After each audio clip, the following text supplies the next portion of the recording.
안녕하십니까? 묵뉴스룸 지금 시작합니다. 여러분들은 이 점들이 무엇으로 보입니까?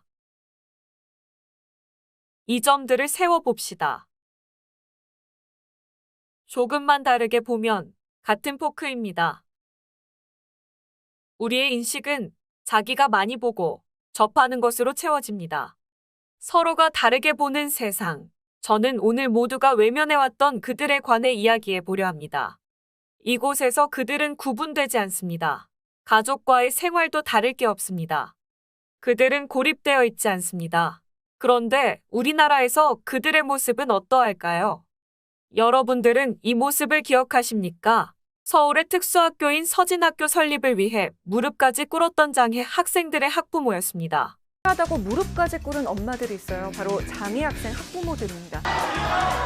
여러분들이 지나가다가 때리셔도 맞겠습니다. 그런데 학교는 절대로 포기할 수가 없습니다.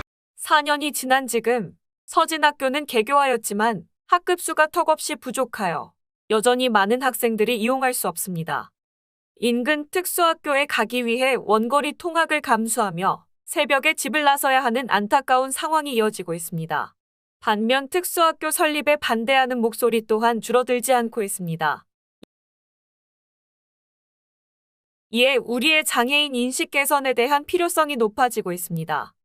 지난 2018년 5월부터 직장 내 장애인 인식 개선 교육이 의무화되고 학교에서도 다양한 장애 이해 교육과 캠페인을 진행 등 장애인들을 사회에 끌어들이기 위한 노력을 하고 있습니다.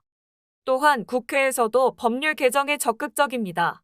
최근 장애인 학대 사건을 예방하고 학대 피해 장애인에 대한 효과적인 권리 구제가 가능하도록 하는 장애인복지법 시행령이 개정되었습니다.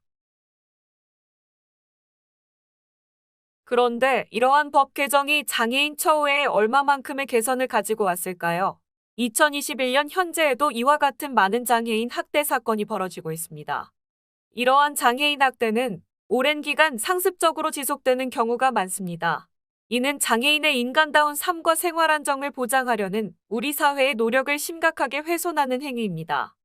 장애인을 보호하기 위해 만든 시설에서 학대가 벌어지고 있는 이 현실, 가족과 사회로부터 외면당하고 아무런 보호도 받지 못한 장애인들, 그들의 삶과 인권은 짓밟히고 있었습니다. 울산의 한 장애인 보호 작업장에서 일어난 학대 파문. 청각장애인에게 국어 사전 읽기 연습을 시키고 폭언과 성희롱이 이어졌습니다. 장애인들이 관련 기관에 도움을 요청했지만 그들은 침묵했습니다. 이처럼 복지시설에 같은 문제가 재발하는 만큼 인권 침해 조사 범위를 확대하고 강력한 처벌을 해야 한다는 목소리가 높아지고 있습니다. 한국장애인 고용공단에서 2020년 발표한 통계 자료에 따르면 장애인이 사회의 일원으로 출연하는 비율은 5.4%로 다른 나라에 비해 현저히 낮은 것을 알 수 있습니다. 비슷한 수치로 보이는 고용률 또한 빈 껍데기와 다름이 없습니다.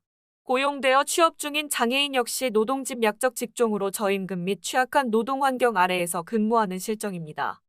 같은 것을 다르게 보고 인식하는 것은 다른 환경에서 살아온 인간에게는 어쩌면 당연한 것일 수도 있습니다.